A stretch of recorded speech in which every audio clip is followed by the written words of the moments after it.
Hello and welcome. My name is Angela, and I prepared a 4-part series. Actually, I did try earlier today of having it all together, but it ended up being a 3 hour and 15-minute whole message session, and there is no way I can expect anybody to digest all the information that I have within the 126 pages and 3 hours and 15 minutes. I can't expect anyone to digest it all. And there is some really, really good information that I have put together for this emotional regulations. It's going to be a 4-part series. This first message is going to be the introduction. And then my second message is going to be on depression. And then my third message is going to be on fear and worry. And then, well, actually, this is the introduction, so this doesn't count. So first message is the depression. Second message is fear and worry. Third message is testings and trials. And then the fourth message is going to be on anger. And I've really done a lot of research, and I'm really excited about this. I have my YouTube channel for PTG, but this is not just for post-trauma growth. This is something that everybody and anybody deals with as long as they are living. Everybody has to deal with feelings and emotions, and learning how to properly handle them can really give just a whole healthy round feel from mind, body, and spirit, that we could be really grounded and mindful of how we can be healthy in regulating our emotions and having the self-awareness to when we have emotion. And so that is what I'm going to be talking about in this introduction. So without further ado, I will begin my introduction. In this series, I will be reading. I did do all of my preparation on computer and printing them out, because if I were to try to recite it, I would probably have some very important things left out.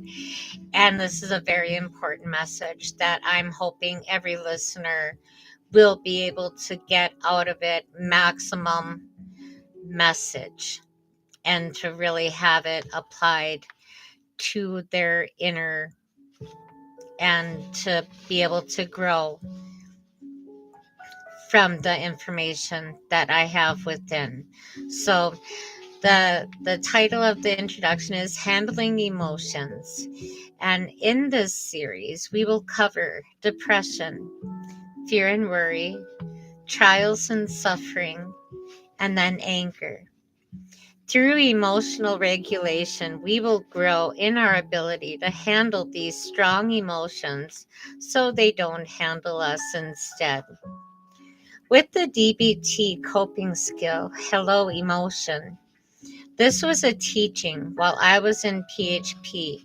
It was such a unique concept for dealing with emotional regulation. Emotions as honored guests. In dealing with emotions, the first step is awareness. Identify the emotion, but don't identify with the emotion. The emotion is just a whirlwind of activity passing through your body, mind. You co-create it, giving it added energy, or you deny it, forcing it to claim your attention any way it can. When you become aware of an emotion, treat it as an honored guest in your home.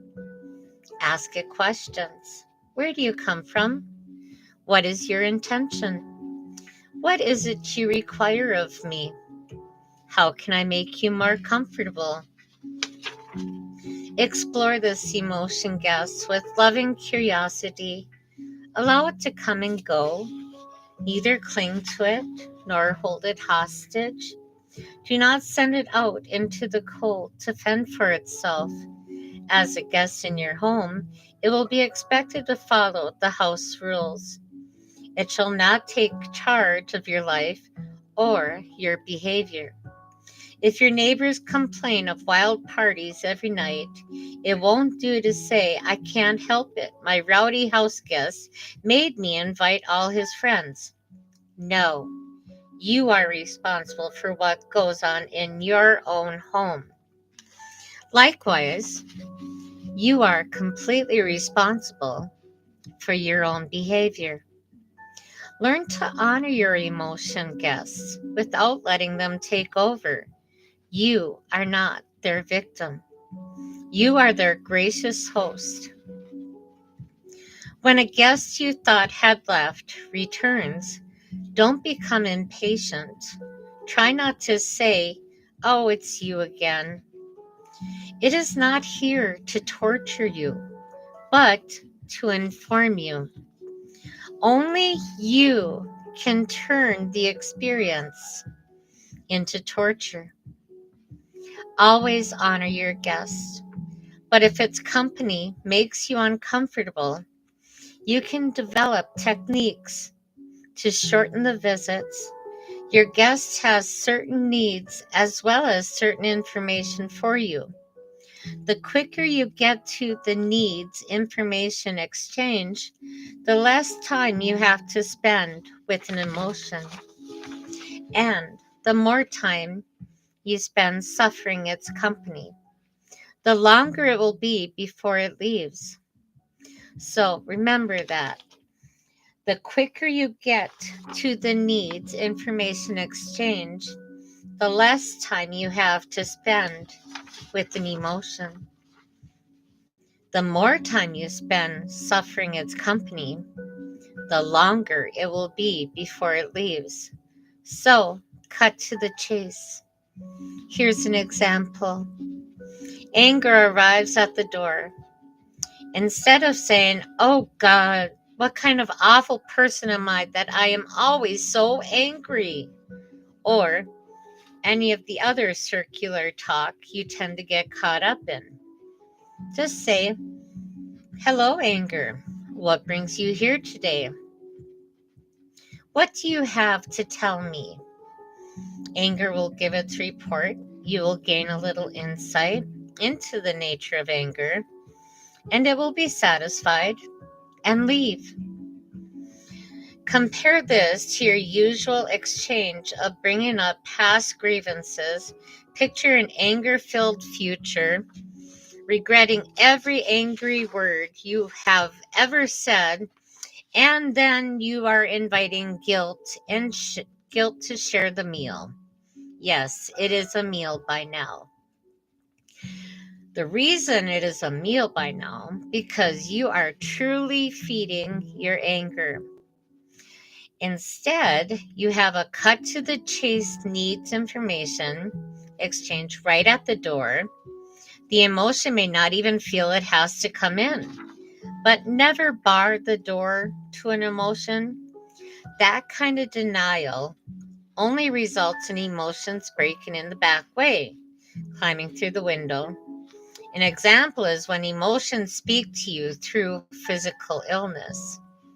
It is much easier to deal with a house guest than with burglars and vandals. Sometimes we get ourselves into a situation where we think we are boarders in a house of emotion. We rail against our victimized fate of having to put up with all the noise and craziness, but we haven't a clue that in fact we own the deed to the house. It was willed to us at birth.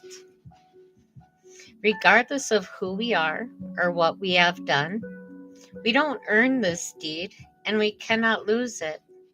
It is just ours, free and clear. Maybe someone forgot to tell us. How very convenient for those squatter emotions. In truth, those emotions don't feel comfortable having the run of the place. It is not in their job description, and they get very fearful and run amok. The truth is that these emotions need the house rules, and only you can provide them. If you discover you have been acting as a boarder, your first response may be to want to evict all these squatter emotions and be done with them. However, it is not that simple. These emotions are here for a reason. They have just become unruly because there was no one to tell them the house rules. There is no one to explain that while they are honored guests and their input is valued, all final decisions will be made by the owner, namely you. Perhaps things have gotten to such a state that you could shout from the rooftops and you would not be heard. Anyway, at this point, they would only laugh and carry on. So, what you need to do is get to know each of these squatter emotions one on one, ask them the questions listed above, honor them, and understand their intentions. They will respond with gratitude as you get to know them, and as they understand you are in charge. Things will quiet down. You will find ways to satisfy some of the needs of your guests, and you will also be surprised at what a wealth of information they have to share with you. Eventually, you may find you have your house to yourself. And your emotions, guests, they may just come to visit you from time to time. No matter what has happened to you, no matter what emotions seem to be holding you hostage, remember that your emotions only want to serve you if you let them. You have the deed to your life, and your emotions are your honored guests.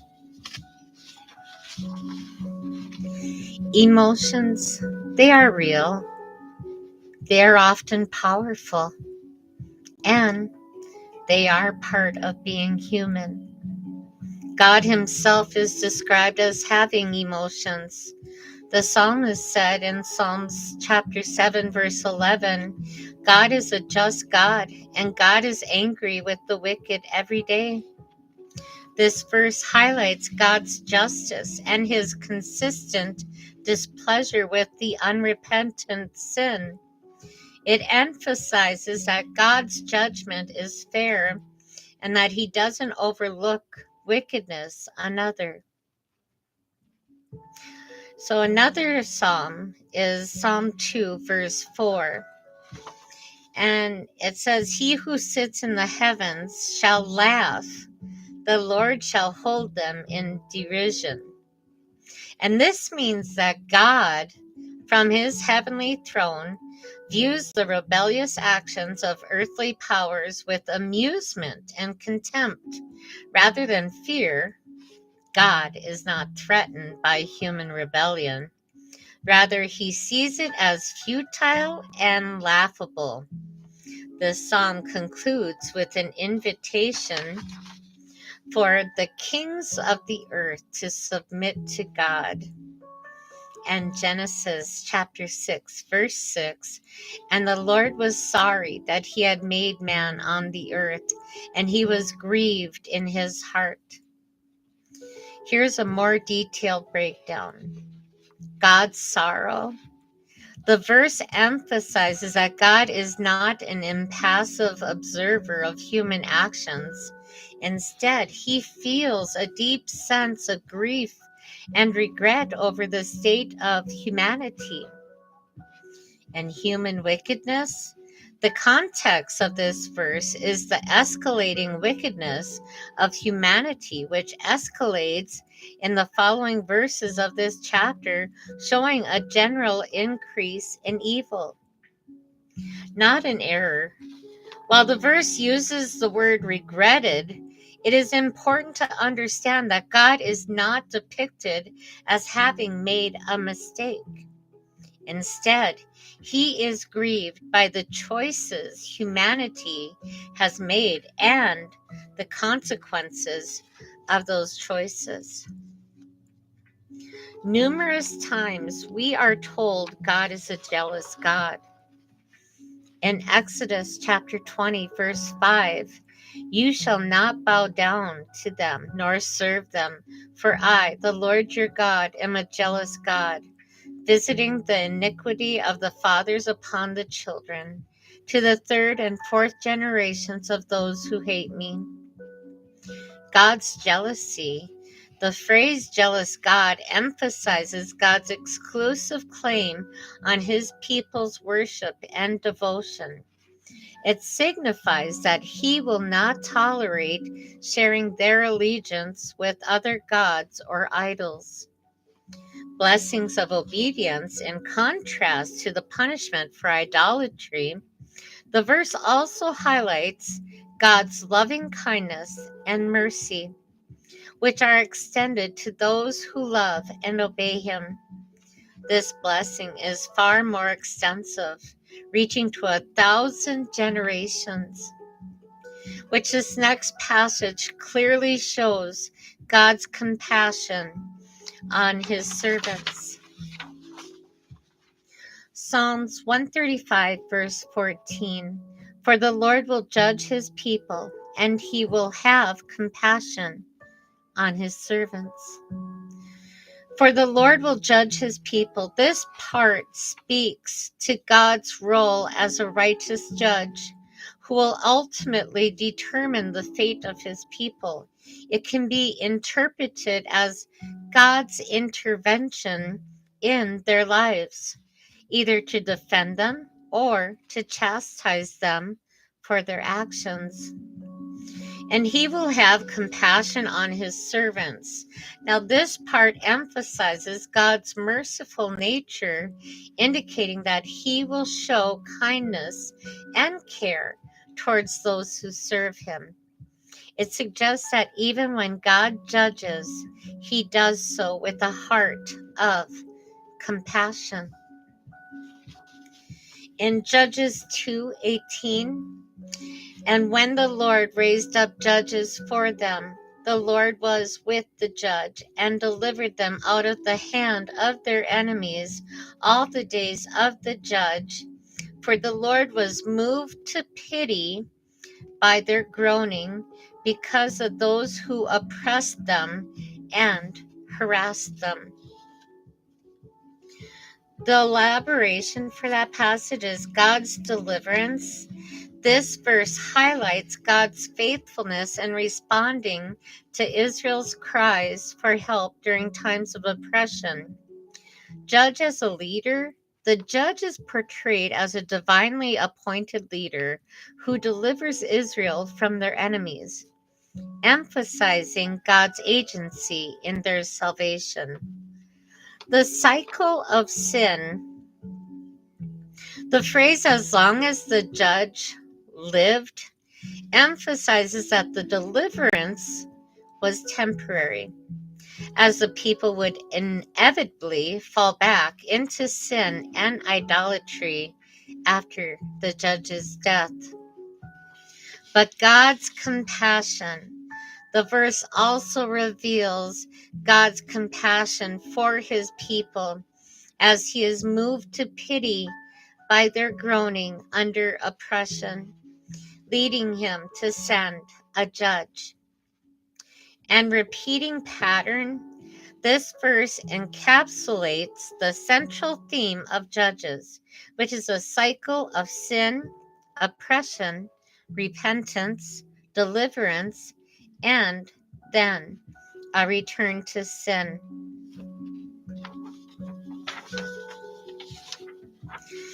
In Deuteronomy 32, verse 36, for the Lord will judge his people and have compassion on his servants when he sees that their power is gone and there is no one remaining, bond or free.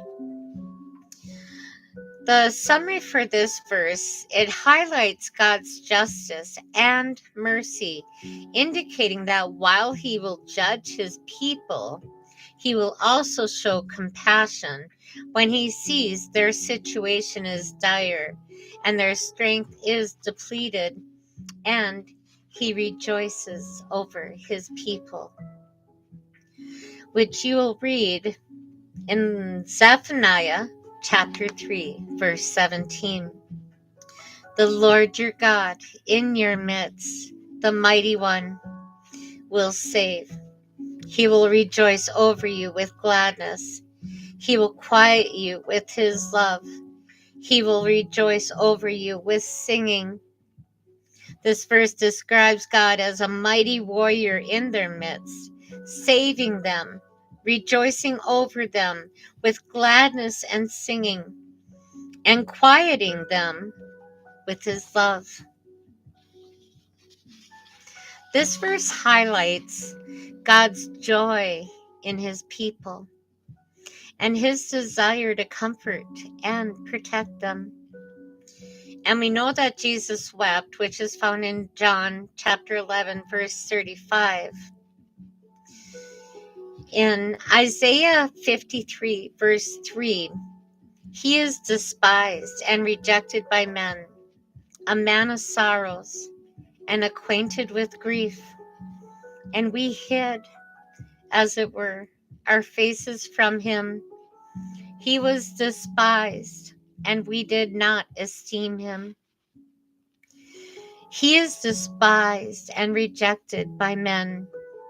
This signifies a prophecy of the intense scorn and rejection Jesus faced from people, indicating a lack of understanding and appreciation for who he was and what he was doing.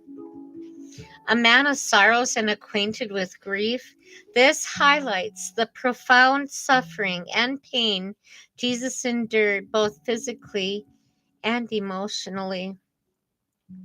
And we hid, as it were, our faces from him. This emphasizes the world's turning away from Jesus, refusing to acknowledge him or his suffering, which was a result of their own spiritual blindness and lack of faith.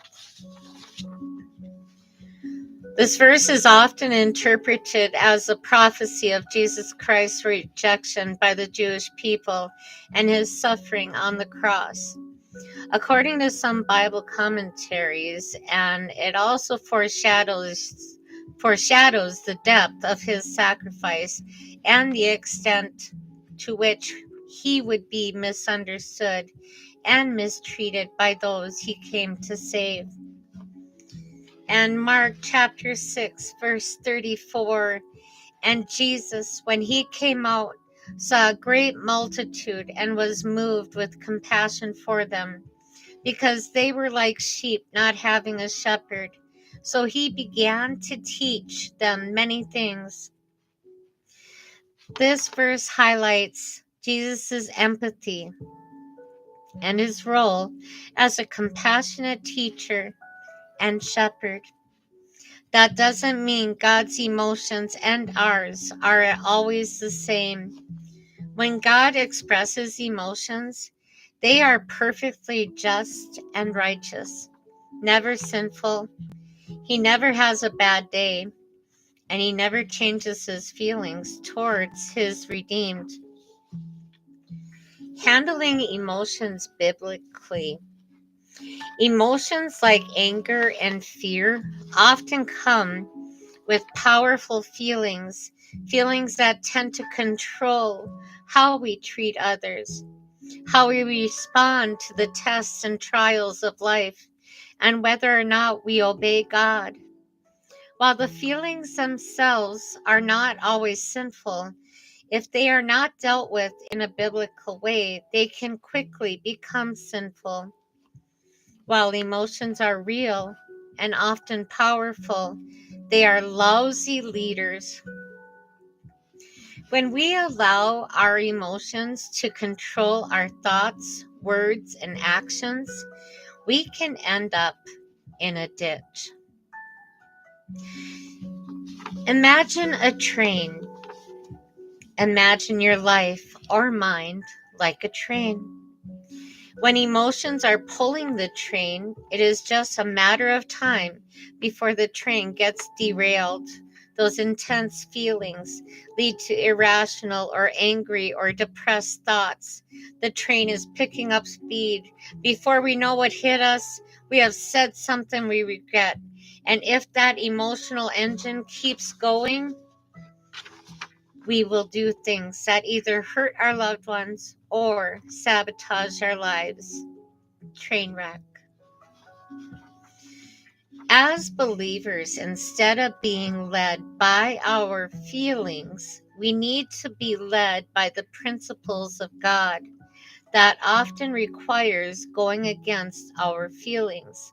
It also means letting our emotions ride in the caboose. Emotions come from the inner man.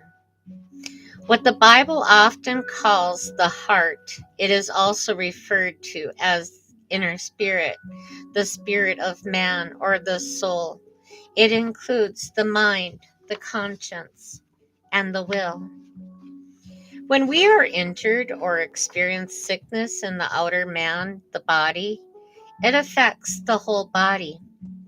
Think about the last time you had a toothache or stubbed your toe. All your attention was focused on that injured part of your body. When part of the inner man, often our thoughts, are not in line with God's principles and promises, it will affect the other parts. That is why it is so important to renew our thinking with God's truth. When we decide to live by the principles of God and believe His promises, we learn to take our thoughts captive to the obedience of Christ. That is actually found in 2 Corinthians chapter 10, verses 3 through 5. For though we walk in the flesh, we do not war according to the flesh. For the weapons of our warfare are not carnal, but mighty in God for pulling down strongholds, casting down arguments and every high thing that exalts itself against the knowledge of God, bringing every thought into captivity to the obedience of Christ. I am going to spend a little bit on dissecting this passage.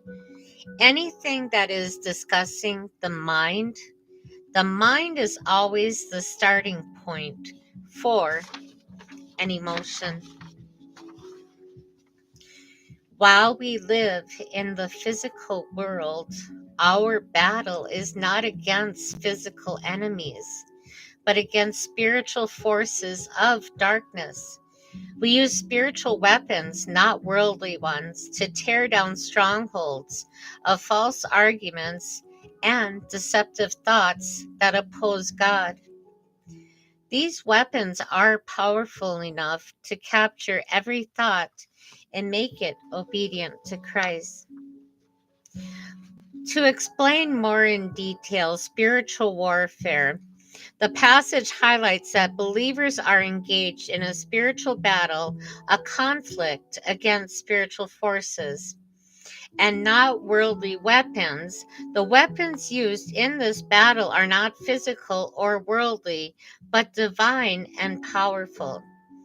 Demolishing strongholds, these weapons are used to dismantle arguments and every high thing that elevates itself against the knowledge of God. Effectively destroying strongholds, that's through capturing thoughts. And strongholds is another term for Okay, and mental health, ruminating. Ruminating is just chewing on a thought and just letting it go hog wild in your brain of a past hurt or something someone said, and you can have that thing circulating in your mind.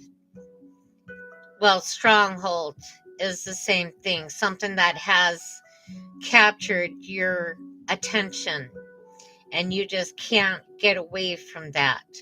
So, capturing thoughts, the believer is called to take every thought captive, bringing it into obedience to Christ. And obedience to Christ, that is the ultimate goal of this spiritual warfare, is to bring all thoughts and actions into submission to Christ. Actually choose to see our circumstances through the grid of Scripture.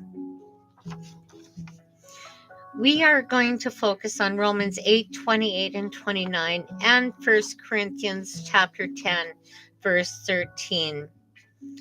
And we know that all things work together for good to those who love God, to those who are the called according to his purpose, for whom he foreknew, he also predestined to be conformed to the image of his Son, that he might be the firstborn among many brethren.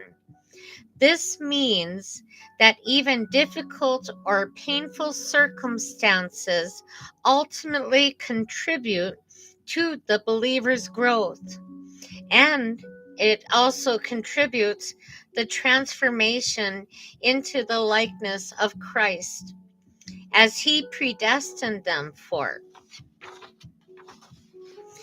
And 1 Corinthians 10:13, no temptation has overtaken you, except such as is common to man.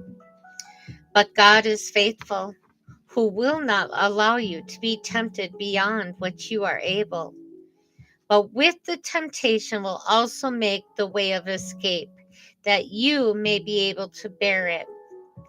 This emphasizes that temptations are common to all, and that God is faithful to keep his promise to help believers endure. In essence, this verse offers both a reminder of the universality of temptation and a powerful assurance of God's faithfulness and provision in helping believers overcome it. And to wrap up this introduction is this little tiny saying: as we work on mindfulness, our words and actions will begin to change. So as I'm going through these teachings, they are helping to build mindfulness, because you're becoming aware of how you can counteract the different feelings and emotions to different situations and circumstances. So as we work on mindfulness, the first thing that we have to work on is our thoughts. And I don't want to give anything away of my next messages, because there are all of these things that I'm talking about, and I don't want to give that away. But as we work on mindfulness, our words and actions will begin to change. So this is the introduction to the 4-part series on handling emotions and emotional regulation. And my next message is going to be on depression. And I hope you will join me. Till then, blessings and peace and love in Jesus be with you. And I'm just so excited to dive right into all of this teaching. It really is exciting, because you guys are going through my own emotional journey, because I am giving these live messages as I am healing from different battle wounds and how to deal with my own emotions. So I am a living proof of somebody who can survive and learn healthy ways of coping with our emotions and feelings. So see you on the next message.